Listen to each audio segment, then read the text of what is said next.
Hello students, कैसे हैं आप सब। मैं सौरभ खत्री स्वागत करता हूं आप सबका मेरे यूट्यूब चैनल खत्रीज गुरुकुल पर।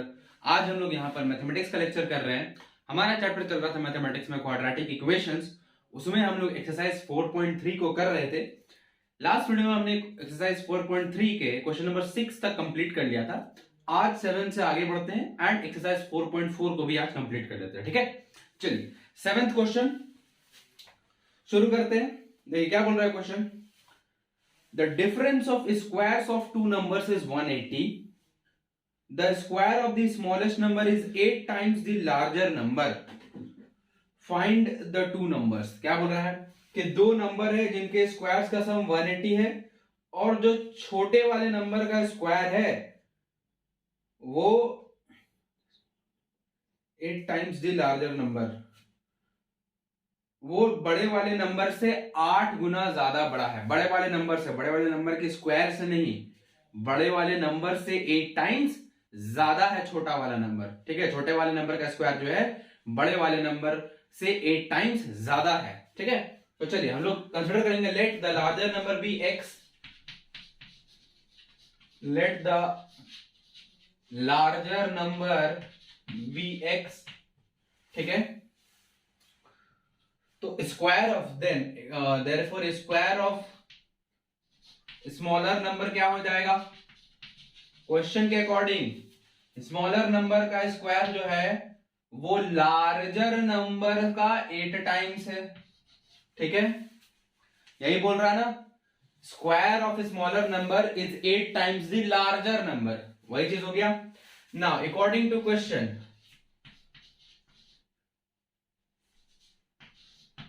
According to question larger number का स्क्वायर माइनस स्मॉलर नंबर का स्क्वायर। तो स्मॉलर नंबर का स्क्वायर यही है 8x, इसका डिफरेंस जो है 180 के इक्वल है। चलिए हो गया काम। X square minus 8x minus 180 equals 0 बन गया इक्वेशन हमारा। इसको सॉल्व करेंगे, x का दो वैल्यूज हमको मिल जाएगा। एक वैल्यू या हो सकता है दोनों वैल्यू करेक्ट हो। चलिए फट से सॉल्व ही कर लेते हैं। डायरेक्ट फैक्टराइजेशन मेथड करते हैं। एक्स स्क्वायर 180 है ना, ये 18 टेंजा minus 18x plus 10x minus 180 equals to 0। यहां से x माइनस 18 का एक फैक्टर आएगा और x प्लस 10 का एक फैक्टर आएगा इक्वल्स टू 0। तो x के दो वैल्यूज हमको मिलेंगे, एक होगा 18 और एक होगा माइनस 10। दो वैल्यूज हमको x के मिल गए हैं। चलिए अब कौन सा वाला करेक्ट है, तो ये बात समझिए, ध्यान समझिएगा इस चीज को। यहां पर विच वन इज करेक्ट। देखिए अगर हम x के वैल्यू को 18 लेते हैं तो x स्क्वायर क्या हो जाएगा हमारा, 18 का स्क्वायर दैट इज 354 और 8x क्या हो जाएगा, दैट इज 8x जो है स्मॉल नंबर का स्क्वायर है। ठीक है, तो 8 इंटू 18 दैट इज 144। तो ये ठीक आ रहा है, दोनों का डिफरेंस मिलेंगे तो 180 के करीब आ ही जाएगा। 210 आ रहा है। अच्छा माइनस 18 प्लस 10। अच्छा देख लेते आगे, दोनों का डिफरेंस लेने पे 210 आ रहा है। 210 ही तो नहीं बोला। The difference of squares of two numbers is 180. The square of the smaller number is 8 times the larger number. Find the two numbers. अच्छा अच्छा अच्छा,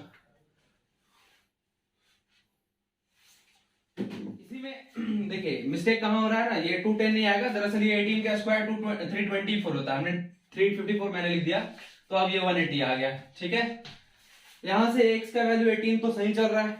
चलिए दोनों नंबर फाइंड करना था ना, तो एक तो x का वैल्यू 18 हो गया और ये ग्रेटर नंबर होगा, बड़ा वाला नंबर होगा। स्मॉलर नंबर क्या होगा, तो स्मॉलर नंबर का स्क्वायर इतना है, दैट इज इतना है, तो स्मॉलर नंबर इसका स्क्वायर रूट होगा 144 का स्क्वायर रूट दैट इज 12। ठीक है, इस केस में अब x का वैल्यू अगर हम -10 लेके चलते हैं तो चलिए एक्स स्क्वायर तो सही जा रहा है, -10 का स्क्वायर हो जाएगा 100, लेकिन जब 8x कैलकुलेट करेंगे तो ये -80 आएगा। That is not possible at all. क्यों, 8x क्या है, स्क्वायर ऑफ स्मॉलर नंबर, और किसी भी नंबर का स्क्वायर नेगेटिव नहीं हो सकता। नंबर भले ही नेगेटिव क्यों ना हो, लेकिन उसका स्क्वायर भी पॉजिटिव ही होता है, उसका स्क्वायर भी पॉजिटिव होता है। तो इस वजह से हम लोग x इज इक्वल टू 10 जो है वो गलत हो गया है, x is equal to 10 is wrong. तो x का जो करेक्ट वैल्यू होगा वो 18, तो हमारा ग्रेटर नंबर हो जाएगा 18 and smaller number will be 12। ठीक है, greater number is 18 and smaller number is 12। कैसे निकाला हमने स्मॉलर नंबर को? तो स्मॉलर नंबर का स्क्वायर 8x है, तो 18 इंटू 8 हो गया 144, उसका स्क्वायर रूट ले लिए, स्मॉलर नंबर भी मिल गया। ठीक है, तो ये हो गया 7। बहुत आसान सा है। ठीक है, चलिए 8 पे पढ़ते हैं। चलिए क्वेश्चन नंबर 8 देखते हैं। क्या लिखता है कि train travels 360 kilometre at a uniform speed. Train जो है 360 किलोमीटर का डिस्टेंस ट्रैवल करता है यूनिफॉर्म स्पीड पर। If the speed had been 5 kilometre per hour more, it would have taken 1 hour less for this same journey. Find the speed of the train. ठीक है, चलिए let the speed of the train be x kilometer per hour, x kilometre per our, और total distance कितना है, जितना इसको cover करना है वो है 360 किलोमीटर। 360 किलोमीटर का डिस्टेंस है। चलिए इस केस में क्या बोल रहा है, अगर हम इस केस में टाइम निकाले, देयरफॉर टाइम टेकन, इसको t1 कंसीडर करते हैं। ठीक है, टाइम इसको t1 कंसीडर करते हैं इस केस में, तो वो हो जाएगा क्या, distance by speed. Distance is 360, speed is x kilometre per our, इतना आवर का टाइम लगेगा। ठीक है, अब क्या बोल रहा है कि अगर उसका स्पीड 5 किलोमीटर पर आवर कम होता, if the speed had been 5 kilometre more, sorry ज्यादा होता, तो उसको 1 घंटे कम लगते सेम जर्नी को कंप्लीट करने में। ठीक है, if the speed of the train was 5 kilometre per hour more, तो इस केस में जो टाइम टेकन है इसको t2 कंसिडर कर लेते हैं। ठीक है, यहां पे दैट इज लिख देते हैं, that is x plus 5 kilometre per our. Initially x kilometre per our था, अब x plus 5 kilometre per our हो जाएगा। ठीक है, इस केस में जो टाइम है उसको t2 कंसीडर करते हैं। t2 कितना होगा, डिस्टेंस उतना ही है 360 बाई x प्लस 5, इतना आवर लग गया। और अकॉर्डिंग टू क्वेश्चन क्या बात हो रही है, अकॉर्डिंग टू क्वेश्चन ये लिखा हुआ है कि ये जो टाइम है इससे 1 घंटा कम है, तो मतलब अगर हम इसमें एक ऐड करेंगे तो दोनों इक्वेट हो जाएगा। ठीक है, तो 360 बाई x जो है ये 1 घंटा ज्यादा है इससे। ठीक है, तो ये हो गया हमारा इक्वेशन। इसको बस सिंप्लीफाई करके क्वाड्रेटिक के फॉर्म में ले आना है। थोड़ा जगह बना ले, ऊपर वाला इरेज करते हैं।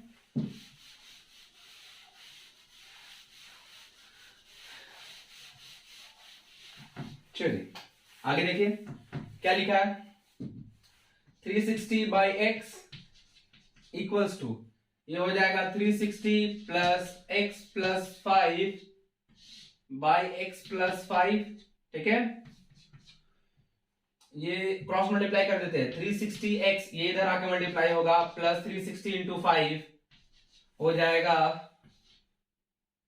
1800, और इधर ये जाकर मल्टीप्लाई होगा, तो 360 प्लस 5, 365 इंटू एक्स, 365x, और यहाँ प्लस एक्स है, ये से जाके मल्टीप्लाई होगा, प्लस में एक्स स्क्वायर आ जाएगा। ठीक है, चलिए इस दोनों को उधर ले जाते हैं, तो एक्स स्क्वायर उधर प्लस में है, ये 360 इधर प्लस में है, उधर जाकर के माइनस में होगा, 365 में 360 सब्ट्रैक्ट होगा तो प्लस में 5x बचेगा, और ये 1800 उधर जाके माइनस में होगा, इक्वल्स टू 0, इक्वल्स टू 0। तो यहां से भी ये इक्वेशन बन गया, यहां से भी x के दो वैल्यूज हमको मिल जाएंगे, मिल जाएंगे। फैक्टराइज करना बहुत आसान है। मिड टर्म स्प्लिट करने के लिए क्या करेंगे, फर्स्ट एंड लास्ट में यहाँ से इसका मिड टर्म स्प्लिटिंग मेथड से अगर हम इसको करें तो यहाँ से फैक्टर्स हमको मिल जाएंगे एक्स स्क्वायर, ये हो जाएगा प्लस में 45x minus 40 minus 1800 equals to 0, 40x sorry, ठीक है। यहाँ से दो फैक्टर्स मिलेंगे, x प्लस 45 का एक मिलेगा और x माइनस 40 का एक मिलेगा। तो x के दो वैल्यूज होंगे, एक तो होंगे माइनस में 45 और एक होंगे प्लस में 40। तो प्लस 40 वाला सही होगा और माइनस 45 वाला गलत हो जाएगा। क्यों? क्योंकि x हमारा स्पीड है और स्पीड जो है कभी नेगेटिव नहीं हो सकता, ठीक है। तो x का वैल्यू 40 सही है। इस तरह से जो ट्रेन का स्पीड हो गया वो हो गया 40 किलोमीटर पर आवर, ठीक है। चलिए ये हो गया क्वेश्चन नंबर 8। आगे बढ़ते हैं 9 पर। चलिए देखिए अब क्वेश्चन नंबर 9 देखिए क्या बोलता है। लिखता है 2 water taps together can fill a tank in 9 whole 3/8 hours, ठीक है।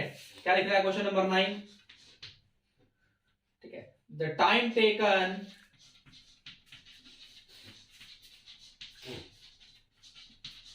by the 2 water taps to fill a tank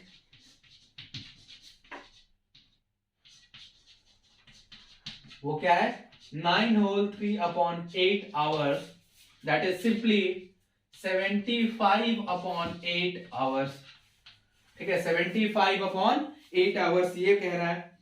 और क्या बोल रहा है कि the tap of larger diameter, जिसको हम बिग टैप, ठीक है, या लार्ज टैप कह लेते हैं, and takes 10 hours less than the smaller one to fill the tank separately, ठीक है। जो छोटा वाला नल है उसको जितना टाइम लगता है अकेले सेपरेटली, उसको जितना टाइम लगता है टैंक को फिल करने में, उससे 10 घंटा कम लेता है बड़ा वाला नल।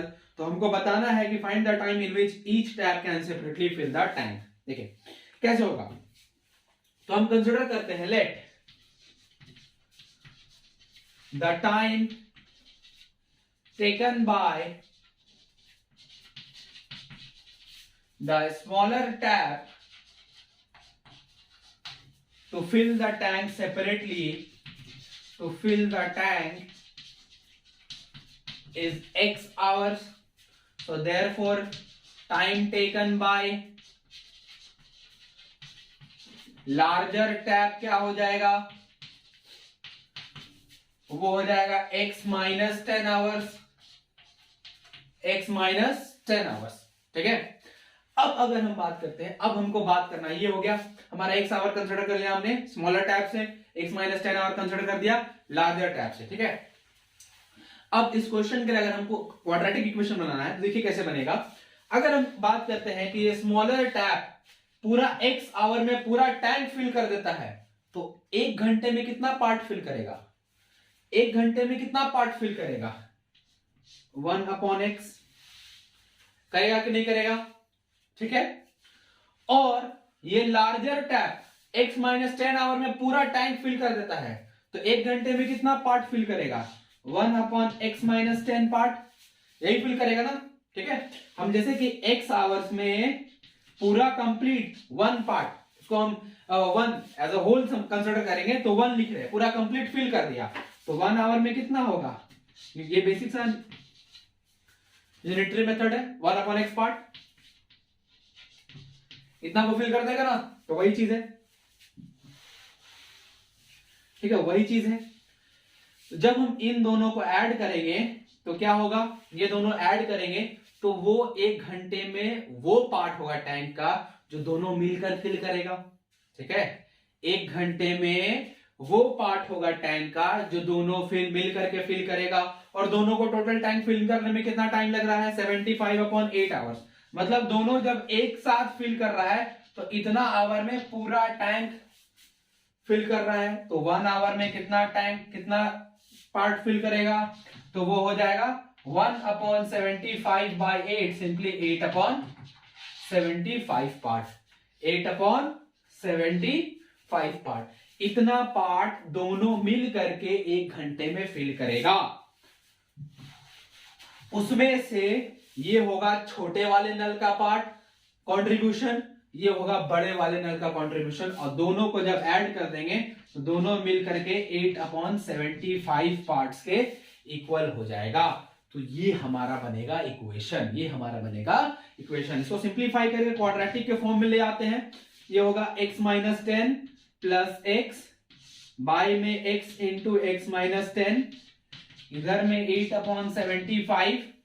आगे देखिए, ये 2x minus 10 by x square minus 10x equals to 8/75। थोड़ा जगह बनाते हैं, ऊपर इरेज करते हैं थोड़ा, ठीक है।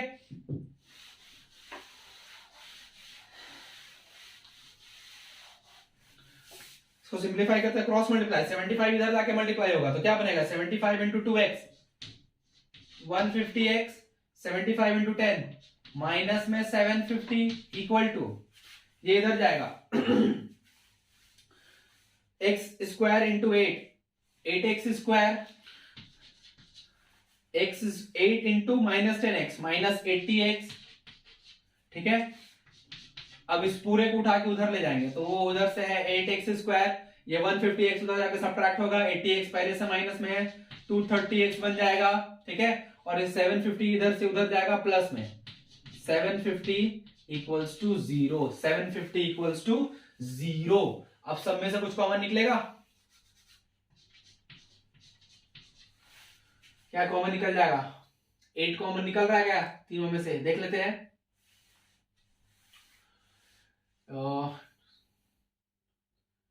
नहीं निकलेगा, बीच वाले से 4 नहीं निकलेगा, 2 कॉमन निकलेगा, तो 2 कॉमन निकाल देंगे, हमारा इक्वेशन फाइनली बनेगा 4x square minus 115x plus 2 2 4, sorry 2 3 6, 7 5 equals to 0। और फाइनल हमारा इक्वेशन होगा 4x square minus 115x plus 375 equals to 0। तो ये हमारा हो गया फाइनल क्वाड्रेटिक इक्वेशन। इसको सॉल्व करेंगे तो हमको x का 2 वैल्यूज मिलेगा, इसको सॉल्व करेंगे तो x के 2 वैल्यूज हमको मिल जाएंगे, ठीक है। x को 2 वैल्यूज मिलेंगे हमको, और वो दोनों वैल्यूज में से कोई एक ही वैल्यू ट्रू होने वाला है। तो ध्यान रखना है कि हमको एक चीज ध्यान रखना है कि बड़े वाले x क्या है, छोटे वाले टैंक का टाइम, ठीक है, छोटे वाले टैंक का टाइम, सॉरी छोटे वाले टैंक बोले, छोटे वाले जो स्मॉल टैप है वो टैंक को कितने देर में फिल करेगा वो है x, और बड़ा वाला टैप उससे 10 घंटा कम ले रहा है, तो ये x का वैल्यू एटलीस्ट 10 से ऊपर आना चाहिए, 10 से तो ज्यादा ही आना चाहिए, 10 भी नहीं होना चाहिए, कम से कम 15 वगैरह उससे ऊपर आए तो बात अलग है। x का वैल्यू 10 से बड़ा होना ही होना है, क्योंकि अगर x का वैल्यू 10 या उससे छोटा हो गया तो x माइनस 10 का वैल्यू माइनस में चला जाएगा या फिर 0 हो जाएगा। अगर x का वैल्यू 10 आता है तो x का वैल्यू 0 हो जाएगा, ठीक है, जो कि एक्सेप्टेबल नहीं है, जो कि एक्सेप्टेबल नहीं है। और अगर x का वैल्यू 10 से छोटा आया तो वो ये x माइनस 10 का जो क्वांटिटी है ये नेगेटिव में चल जाएगा, मतलब टाइम नेगेटिव हो जाएगा, जो कि एक्सेप्टेबल नहीं है। जो 2 वैल्यूज मिलेंगे उसमें जो 10 से बड़ा वैल्यू होगा वही ट्रू होगा, और जो 10 से छोटा अगर कोई ऐसा आता है तो वो ट्रू होगा। अदरवाइज कोई फ्रैक्शन में आ गया तो फिर उसको भी नहीं कंसीडर करना। बस सिंपली ये ध्यान में रखना है हमको कि x का जो भी वैल्यू हमको मिले, कुछ जो भी मिले, जब हम उसमें से 10 सब्ट्रैक्ट करें तो वो भी एक एक्सेप्टेबल वैल्यू मिलना चाहिए। अगर मिल रहा है तो ठीक है, नहीं मिल रहा है तो रॉन्ग हो जाएगा, नहीं मिल रहा है तो रॉन्ग हो जाएगा। इसको सॉल्व करिएगा, बहुत आसानी से ये सॉल्व हो जाएगा, ठीक है। ये था क्वेश्चन नंबर 9। आगे बढ़ते हैं क्वेश्चन नंबर 10 पर। चलिए क्वेश्चन नंबर 10 क्या बोलता है देखते हैं। An express train takes 1 hour less than a passenger train to travel 132 kilometer between Mysore and Bangalore. If the average speed of the express train is 11 km per hour more than that of the passenger train, find the average speed of the two trains. क्या बोल रहा है कि express train को 1 घंटा कम लगता है एक पैसेंजर ट्रेन से 132 किलोमीटर का डिस्टेंस कवर करने में, और एक्सप्रेस ट्रेन का जो एवरेज स्पीड है वो पैसेंजर ट्रेन से 11 किलोमीटर पर आवर ज्यादा है, 11 किलोमीटर पर आवर ज्यादा है। तो कंसीडर करते हैं, late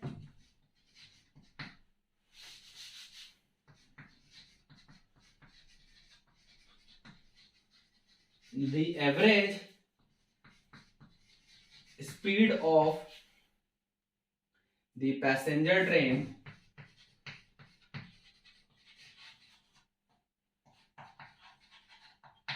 is equals to x kilometre per hour. ठीक है, x किलोमीटर पर आवर। तो therefore average speed of express क्या हो जाएगा, एक्सप्रेस ट्रेन का एवरेज स्पीड क्या हो जाएगा, x plus 11 kilometre per hour. यही होगा, होगा ना। और क्या बोल रहा है कि जो डिस्टेंस कवर करना है वो कितना कवर करना है, वो 132 किलोमीटर है। तो एक्सप्रेस ट्रेन को 1 घंटा कम लग रहा है पैसेंजर ट्रेन से। एक्सप्रेस ट्रेन को 1 घंटा कम लग रहा है पैसेंजर ट्रेन से। तो मतलब express train according to question अगर हम बात करें तो एक्सप्रेस ट्रेन को कितना टाइम लग रहा है, तो 132 बाय एक्स प्लस 11 टाइम लग रहा है। इतना टाइम लग रहा है एक्सप्रेस ट्रेन को। ठीक है, और पैसेंजर ट्रेन को कितना लग रहा है, एक्स अपॉन 132 अपॉन एक्स और का टाइम लग रहा है। इतना टाइम लग रहा है पैसेंजर ट्रेन को, इतना टाइम लग रहा है एक्सप्रेस ट्रेन को। और दोनों के टाइम को जब हम सब्ट्रैक्ट कर रहे हैं, अच्छा ये वाला बड़ा है ना, इसको पहले रखना होगा।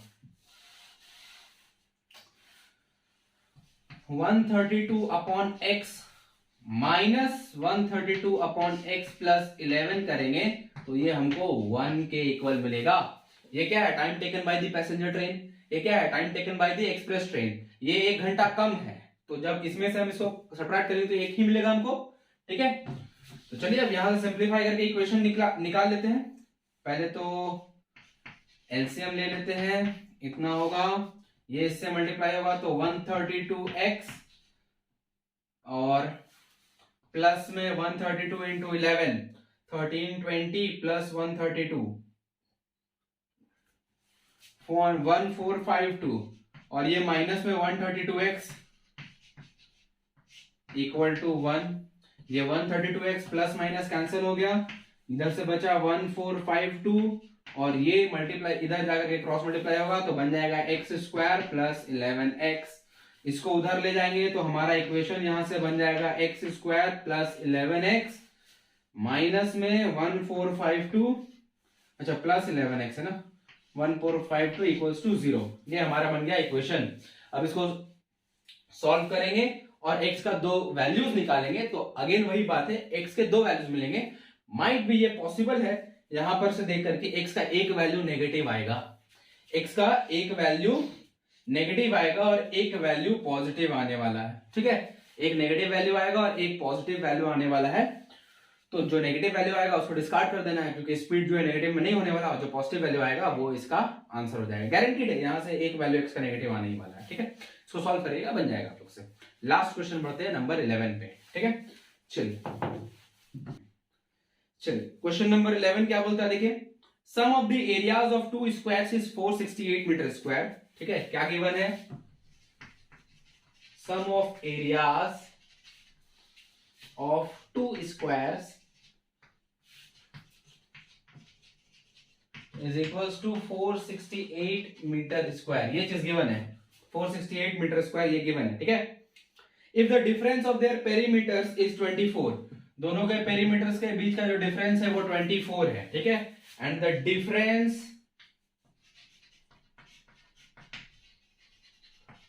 Between their perimeters and the difference between their perimeters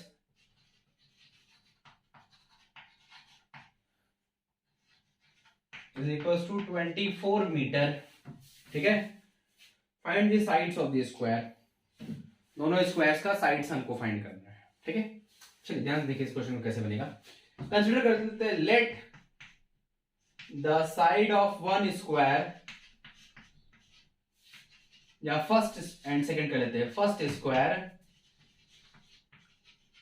is x metre. ठीक है, तो देयरफॉर इट्स पेरीमीटर क्या हो जाएगा,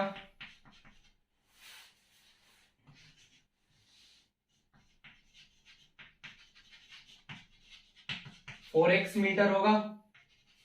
ठीक है, और देयरफॉर और दोनों का डिफरेंस, दोनों के पेरीमीटर्स का डिफरेंस दिया हुआ है 24, तो therefore perimeter of second square क्या हो जाएगा, perimeter of second square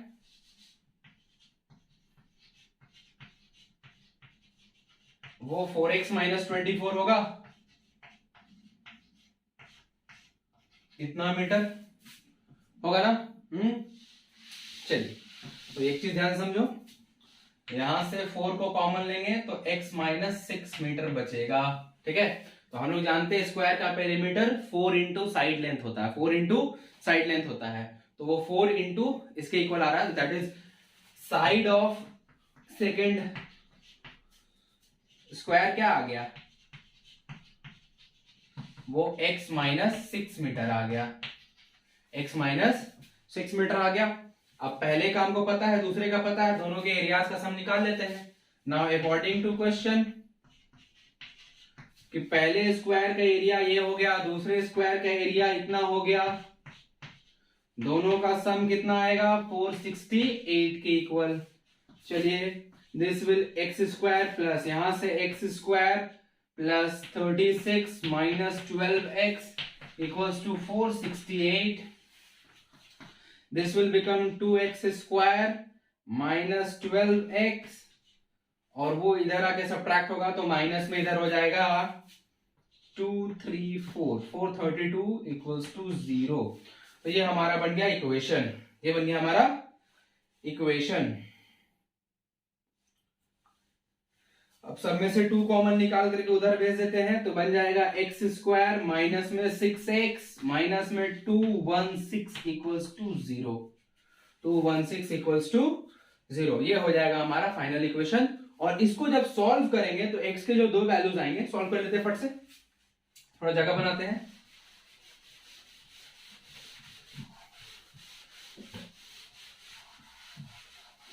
equation क्या है, x square minus 6x minus 36 minus 216 equals 0। ये इक्वेशन गिवन है। चलिए फैक्टराइज कर लेते हैं। 216 का अगर हम प्राइम फैक्टर्स निकालते हैं, 2 से 108 टाइम्स में, 54 टाइम्स में, हमको चाहिए 6, 2 से 27 टाइम्स में, 3 से 9 टाइम्स में। चलिए हो गया काम। X square minus 18x plus 12x minus 216 equals to 0, minus 216 equals to 0। x minus 18 का यहां से एक फैक्टर मिलेगा और x प्लस 12 का एक फैक्टर मिलेगा, करके देखिएगा, बहुत आसान है। और x का जो 2 वैल्यूज आएगा वो प्लस में 18 और माइनस में 12 आएगा। ये तो देखते ही गलत हो गया, ये सही हो गया। क्यों? क्योंकि x जो था वो साइड लेंथ था और length can not be negative. ठीक है, length can not be negative, तो 18 मीटर हो गया। फर्स्ट स्क्वायर का साइड हो गया 18 मीटर और सेकंड स्क्वायर का साइड हो जाएगा 18 माइनस 6, दैट इज 12 मीटर। ठीक है, दैट इज 12 मीटर। तो यहां पर एक्सरसाइज 4.3 खत्म। अब स्टार्ट करते हैं हम लोग एक्सरसाइज 4.4। उसमें भी सारे के सारे क्वेश्चंस क्वाड्रेटिक इक्वेशन वाले ही हैं, क्वाड्रेटिक फॉर्मूला का यूज करके बनाना है। ठीक है, तो उसको भी देखते हैं, बहुत आसान सा है। चलिए 4.4 शुरू करते हैं। चलिए एक्सरसाइज 4.4 क्वेश्चन नंबर 1 क्या बोलता है, find the nature of the roots of the following quadratic equations, if the real roots exist find them. इसका क्वेश्चन नंबर 2 हम लोग देखेंगे, रूट वाला है, कोई दिक्कत नहीं होगा, फट से देख लेते हैं। Question is given 3x square minus 4 root 3x plus 4 equals to 0। ठीक है, ये क्वेश्चन है। हमको सबसे पहले रूट्स का नेचर फाइंड करना है, तो उसके लिए हमको वैल्यू निकालना होगा बी स्क्वायर माइनस 4ac का, क्योंकि इसी दैट इज डिस्क्रिमिनांट के वैल्यू पर ही डिपेंड करता है रूट्स का नेचर। ये चीज हमने देखा है, ये चीज हमने देख लिया था लास्ट वीडियो में कि डिस्क्रिमिनांट के वैल्यू पर ही डिपेंड करता है रूट्स का नेचर। तो पहले हमको इसका वैल्यू जानना पड़ेगा, उसके बाद ही हम रूट्स का नेचर बता सकते हैं इसके वैल्यू को देख करके। चलिए शुरुआत करते हैं solution. Here a is equals to 3, b equals to minus 4 root 3 and c plus 4। ठीक है, now b square minus 4ac, इसका वैल्यू कितना आ रहा है, b square, दैट इज इसका स्क्वायर माइनस का स्क्वायर प्लस हो जाएगा, 4 का स्क्वायर 16, रूट 3 का square 3, 16 into 3 48 minus 4 into a into c, 4 into a की जगह पे 3, सी के जगह पे 4, तो 4 3 12 इंटू 4 48 इक्वल्स टू 0 ठीक है। तो since b square minus 4ac is equal to 0, therefore real and equal roots are possible. Real and equal roots are possible. Real और इक्वल रूट्स पॉसिबल है। अब using quadratic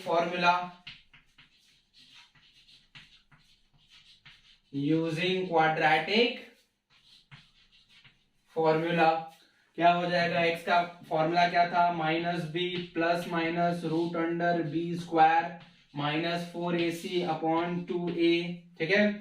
minus B that is ये हो गया 4√3, ये minus है, यहाँ पे माइनस मिलके प्लस हो गया, plus minus root under b square minus 4ac तो 0 आया है, बाय 2a, a के जगह पे 3 तो ये हो जाएगा 6, 2 इंटू 3 6 हो गया। यहां से x का जो वैल्यू आएगा वो आएगा 4√3/6, दैट इज कट जाएगा सिंपली 2 2 जा 4, 2 3 जा 6, 2√3/3, ये हो गया x का वैल्यू। एक ही रूट नहीं निकला है, दोनों रूट निकला है, दूसरा रूट भी यही है। देखिए हमने लिखा है real and equal roots possible है, दूसरा रूट भी यही होने वाला है। क्वाड्रेटिक है तो एक रूट नहीं होगा, दो रूट ही होंगे, दूसरा रूट सेम है, ठीक है, दोनों सेम रूट्स है, इसलिए यहाँ पर एक ही वैल्यू हमको केवल मिल रहा है, ठीक है। चलिए ये हो गया एक क्वेश्चन। बाकी ऐसे ही करना है, अगर बी स्क्वायर माइनस 4ac का वैल्यू 0 आता है तो भी रियल रूट्स पॉसिबल है, इक्वल होगा उस केस में। अगर 0 से बड़ा आया रियल रूट्स पॉसिबल है लेकिन डिस्टिंक्ट होंगे रूट्स। बट अगर लेस देन 0 आ गया बी स्क्वायर माइनस 4ac, इसका वैल्यू अगर लेस देन 0 आ गया तो no real roots are possible for the given equation, यही चीज है, ठीक है। तो ध्यान रखना है nature of the root, that is इसका value greater than equal to 0 आना चाहिए, तब ठीक है रियल रूट्स पॉसिबल है। बट अगर लेस देन 0 आ गया बी स्क्वायर माइनस 4ac तो no real roots are possible, ये हमको लिख देना है, ठीक है। उसके बाद वो सॉल्व नहीं होने वाला। तो इसके बाकी बचे दो क्वेश्चंस आप लोग आराम से कर सकते हैं। आगे बढ़ते हैं नंबर 2 पर। क्वेश्चन नंबर 2 देखिए क्या बोलता है, find the values of k for which for each of the following quadratic equations so that they have two equal roots. देखना है k का ऐसा वैल्यूज फाइंड करना है जिसके लिए जो गिवन क्वाड्रेटिक इक्वेशन है उसके दो इक्वल रूट्स आने चाहिए। इसमें भी क्वेश्चन नंबर 2 हम लोग देखेंगे, ठीक है। पहला क्वेश्चन दोनों आसान है, बस 2 में थोड़ा सा सिंप्लीफाई नहीं किया हुआ है तो उसी को कर लेते हैं। पहला क्वेश्चन पूरी तरह से सिंप्लीफाइड है, बस प्रोसेस में रखना है, काम हो जाएगा। चलिए पहले तो इसको सिंप्लीफाई कर लेना है क्योंकि अभी क्वाड्रेटिक ये दिख नहीं रहा है, तो क्वाड्रेटिक बनाने के लिए पहले सिंप्लीफाई करेंगे। ये हो जाएगा kx square minus 2 times kx plus 6 equals to 0। अब ये हो गया है क्वाड्रेटिक के फॉर्म में, हमको चाहिए इक्वल रूट्स, ठीक है। तो फॉर हैविंग इक्वल रूट्स, इसमें सॉल्व करने की जरूरत ही नहीं है। फॉर हैविंग इक्वल रूट्स के लिए क्या होता है condition, b square minus 4ac must be equal to 0। Equal roots के लिए कंडीशन क्या है कि b स्क्वायर माइनस 4ac 0 के इक्वल होना चाहिए, ठीक है।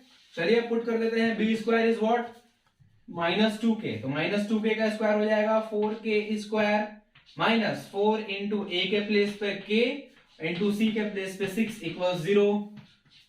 यहां से 4k square minus 24k equals 0, दोनों में से 4k कॉमन निकल जाएगा, k माइनस 6 इक्वल्स 0। तो 4k इक्वल्स 0 एंड सॉरी और k माइनस 6 इक्वल्स 0, तो k के दो वैल्यूज आ गए, यहां से 0 आ गया और यहां से प्लस में 6 आ गया। ये वाला सही है, ये वाला रॉन्ग होगा, k का वैल्यू 0 नहीं हो सकता क्योंकि अगर k का वैल्यू 0 हुआ तो ये पूरा का पूरा टर्म हट जाएगा, केवल ये कांस्टेंट टर्म बचेगा, तो इक्वेशन ही नहीं बनेगा और 6 इक्वल टू 0 जो कि गलत हो जाएगा, ठीक है। तो k का वैल्यू 6, ठीक है, k के वैल्यू 6 के लिए ये जो गिवन क्वाड्रेटिक इक्वेशन है उसके दोनों रूट्स इक्वल हो जाएंगे, ठीक है। इसी तरह से करना है क्वेश्चन नंबर 1 में भी। 2 का फर्स्ट जो है उसमें भी यही करना है, b स्क्वायर माइनस 4ac को 0 से इक्वेट करना है और उसके बाद फाइंड वैल्यूज पुट करके सिंप्लीफाई करके k का वैल्यू फाइंड कर लेना है, ठीक है। चलिए आगे बढ़ते हैं नंबर 3 पर। चलिए थर्ड क्वेश्चन क्या लिखता है, is it possible to design a rectangular mango grove whose length is twice its breadth and the area is 800 meter square, if so find its length and breadth। क्या बोल रहा है कि क्या कोई ऐसा रेक्टेंगुलर मैंगो ग्रूव बना पाना पॉसिबल है जिसका लेंथ जो है उसके ब्रेथ का डबल होना चाहिए, length is twice its breath. ठीक है, तो अगर कंसिडर करते हैं, चलिए मान के चलते हैं कि हम बना सकते हैं, आगे देखेंगे, हमको प्रोसेस में समझ में आएगा कि ये पॉसिबल है कि नहीं। तो let breadth of the rectangular mango grove, breadth of the grove सीधे लिखते हैं ना x मीटर। ठीक है, तो देयरफॉर लेंथ कितना हो जाएगा 2x मीटर और एरिया क्या हो जाएगा 2x into x metre square. और अकॉर्डिंग टू क्वेश्चन एरिया कितने के इक्वल होना है 800 के इक्वल होना है। तो क्या ऐसे में अगर हम x का वैल्यू फाइंड करना चाहे तो पॉसिबल है, चेक करेंगे। चलिए चेक करने के लिए क्या करें, एक्स स्क्वायर इक्वल्स टू ये हो जाएगा 800/2 दैट इज 400 और x का दो वैल्यूज निकलेगा। अच्छा, दो वैल्यूज निकालने की जरूरत नहीं है, प्लस माइनस नहीं ले जाएंगे, जब स्क्वायर रूट पे इधर ले जाएंगे तो प्लस माइनस नहीं लगाएंगे क्योंकि x को हमने जो ब्रेथ माना हुआ दैट इज वो भी लेंथ है। ठीक है, x जो है लेंथ है, मेजरमेंट है लेंथ का, तो लेंथ कभी नेगेटिव नहीं होता। ठीक है, तो केवल पॉजिटिव वाला ले जाएंगे और यहां से आ जाएगा 20 मीटर। तो यस हम निकाल पा रहे हैं, तो ये पॉसिबल है। ठीक है, ये पॉसिबल है, लेकिन पॉसिबिलिटी को चेक करने के लिए यहां पर जो बात है ये डायरेक्ट, ये तो बहुत आसान सा था तो डायरेक्ट हम लोग फाइंड आउट कर ले रहे हैं, लेकिन इसके लिए हमको करना क्या है, अगर ये ऐसा क्वेश्चन ना हो करके इसमें एक्स स्क्वायर वाला term, linear power of x वाला टर्म और कांस्टेंट टर्म तीनों रहता, तब उस केस में क्या करते हैं, जैसे कि यहां पर है तो प्लस में 0 टाइम्स एक्स लिख सकते हैं, लीनियर पावर नहीं है तो, और ये माइनस में 400 इक्वल्स टू 0 ऐसे आ जाएगा। ठीक है, फिर हमको बी स्क्वायर माइनस 4ac का वैल्यू निकाल के चेक करना पड़ता, अगर ये ग्रेटर देन इक्वल टू 0 आया तो हाँ भाई ये पॉसिबल है, क्योंकि उसी केस में हमारा इक्वेशन का सॉल्यूशन पॉसिबल है। बी स्क्वायर माइनस 4ac अगर ग्रेटर देन इक्वल टू 0 आ रहा है तभी हमारे इक्वेशन का सॉल्यूशन पॉसिबल है, अदरवाइज पॉसिबल ही नहीं है। ठीक है, तो ऐसा क्वेश्चन जब बोलेगा तो पहले इक्वेशन बना लेना है, फिर इसको चेक करना है, अगर ये ग्रेटर देन इक्वल टू 0 आया तो यस जो कंडीशन पूछ रहा है वो पॉसिबल है, और अगर नहीं आया तो पॉसिबल नहीं है। ठीक है, तो यहां पर तो ये आएगा नहीं क्योंकि डायरेक्ट हमारा वैल्यू निकल गया था। ठीक है, चलिए हमारा जो डायरेक्ट वैल्यू निकला था वो x का वैल्यू निकला था अभी 20 मीटर, तो देयरफॉर ब्रेथ हो जाएगा 20 मीटर एंड लेंथ हो जाएगा 40 मीटर। तो यस इस तरह का रेक्टेंगुलर मैंगो ग्रुप बनाना पॉसिबल है, और ये उसके लेंथ एंड ब्रेथ हो गए। ठीक है, क्वेश्चन नंबर 3 है ये। चलिए आगे बढ़ते हैं 4 पर। चलिए देखिए नंबर 4 क्या बोलता है, is the following situation possible, again वैसा ही क्वेश्चन है, if so determine their present ages, the sum of the ages of two friends is 20 years, 4 years ago the product of their ages in years was 48। देखिए अभी दोनों दो friends है, दोनों के प्रेजेंट एजेस का सम दोनों के प्रेजेंट एजेस का सम जो है वो 20 है, और अभी से 4 साल पहले दोनों के एजेस का जो प्रोडक्ट था वो 48 के इक्वल था, तो दोनों का प्रेजेंट एज हमको फाइंड करना है। तो कंसीडर कर लेते हैं, लेट द प्रेजेंट एज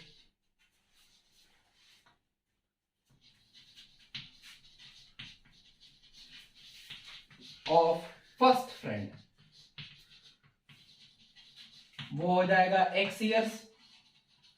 ठीक है, प्रेजेंट एज जो है फर्स्ट फ्रेंड का वो x years हो जाएगा, एंड सम जो गिवन है वो क्या है, and sum is equals to 20 years। तो देयरफॉर सेकंड फ्रेंड का present age of second friend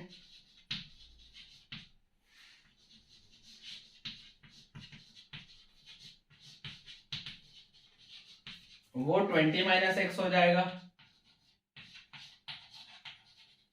years में। ठीक है, और 4 years एगो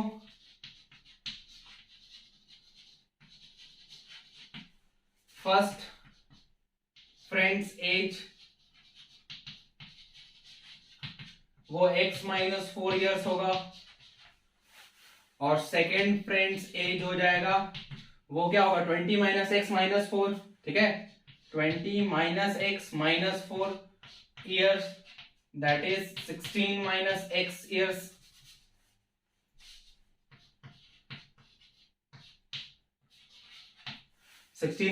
ईयर्स। और अकॉर्डिंग टू क्वेश्चन क्या बोल रहा है कि दोनों के 4 साल पहले के दोनों के जो एजेस का प्रोडक्ट है x माइनस 4 और 16 माइनस एक्स वो 48 के इक्वल है, वो 48 के इक्वल है। तो चलिए सिंप्लीफाई करते हैं, 16x minus x square minus 64 plus 4x equals to 48। ये माइनस में ये सबको उधर ले जाते हैं, ठीक है, ये एक्स स्क्वायर का कोफिशिएंट फिर प्लस में हो जाएगा, ये उधर जाएगा प्लस में एक्स स्क्वायर बनेगा, 16x प्लस 4x 20x उधर जाकर के माइनस में 20x बन जाएगा, माइनस 64 उधर जाके प्लस में 64 बनेगा और उसमें 48 ऐड करेंगे तो 112 इक्वल्स टू 0 आएगा। ठीक है, ये हमारा इक्वेशन बन गया। पहले ये चेक करना है कि ये पॉसिबल है कि नहीं, ये कंडीशन जो कि पूछ रहा है। ठीक है, तो अगेन वही काम करना है, बी स्क्वायर माइनस 4ac का वैल्यू निकालेंगे। तो यहां पर बी स्क्वायर माइनस 4ac का अगर हम वैल्यू निकालना चाहें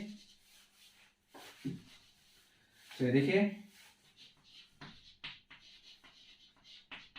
B square is what minus 20, उसका square 400 minus 4 into A into C, 4 into A के प्लेस पे 1 और सी के प्लेस पर 112, 4 into 112 448 minus 48 which is less than 0। तो ये कंडीशन ही पॉसिबल नहीं है ऐसा, ये कंडीशन ही पॉसिबल नहीं है ऐसा कि दो फ्रेंड्स के एजेस का सम 20 हो और 4 साल पहले, मतलब 4 साल पहले के दोनों के एजेस का प्रोडक्ट 48 हो जाए। ये ऐसा पॉसिबल ही नहीं है क्योंकि बी स्क्वायर माइनस 4ac का वैल्यू जो है वो लेस देन 0 आ गया। ठीक है, तो लिख देना है since this is less than 0 therefore the given condition is not possible, alright।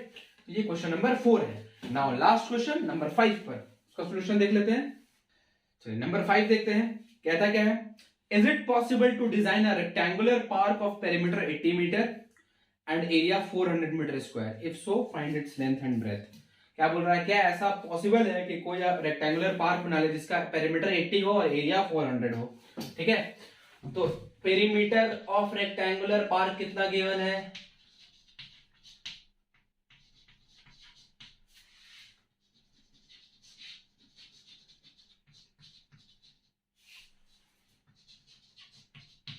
Eighty metre and area कितना गिवन है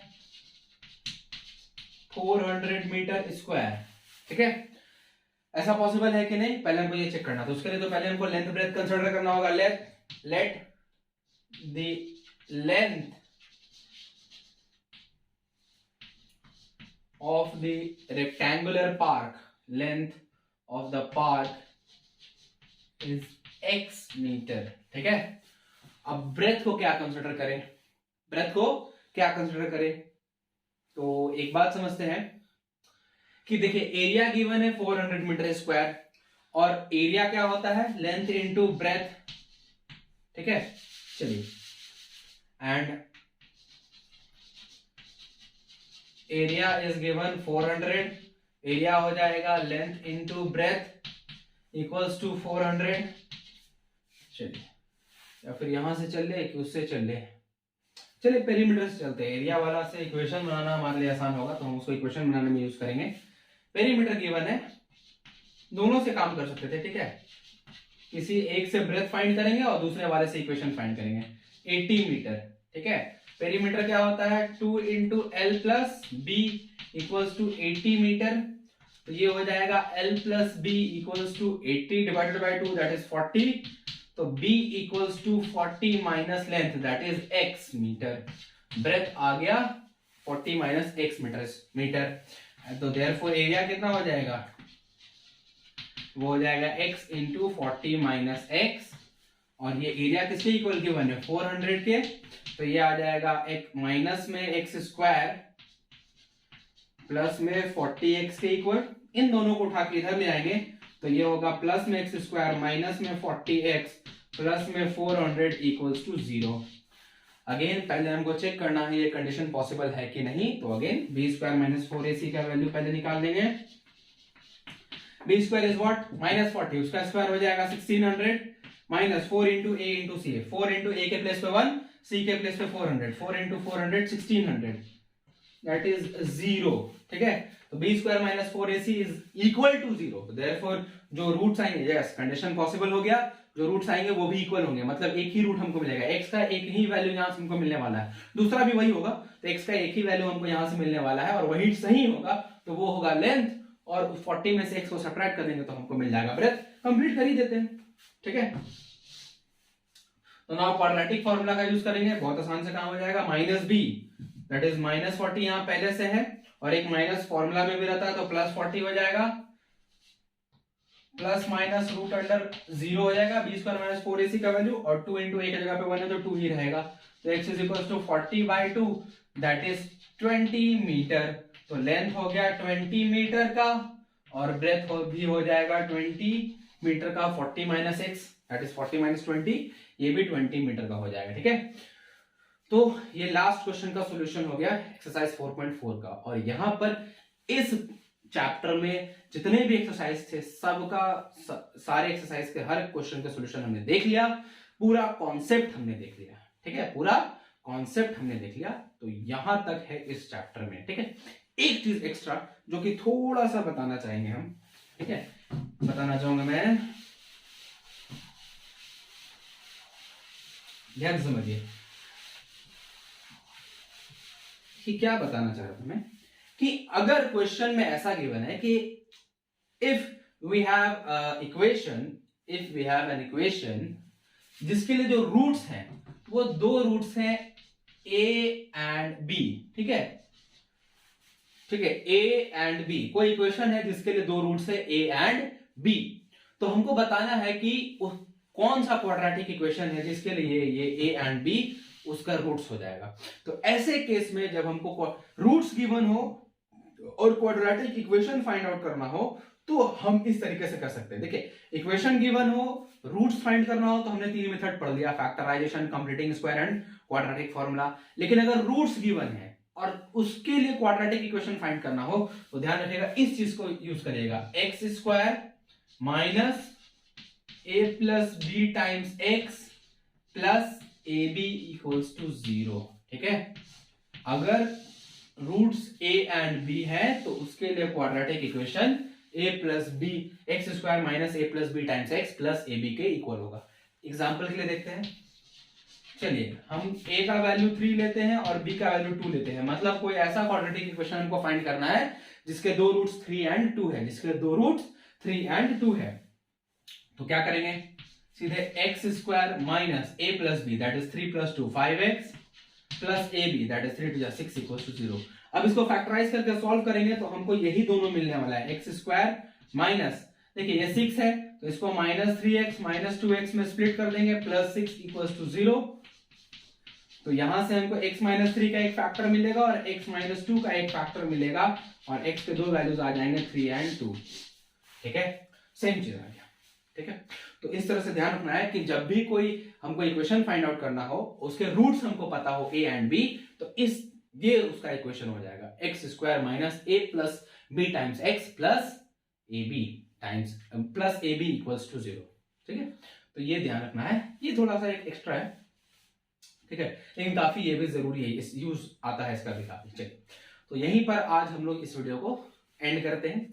मुझे उम्मीद है कि आप लोगों को इस चैप्टर में बताए हुए हर कॉन्सेप्ट समझ में आ गए होंगे, हर एक्सरसाइज का हर क्वेश्चन समझ में आ गया होगा।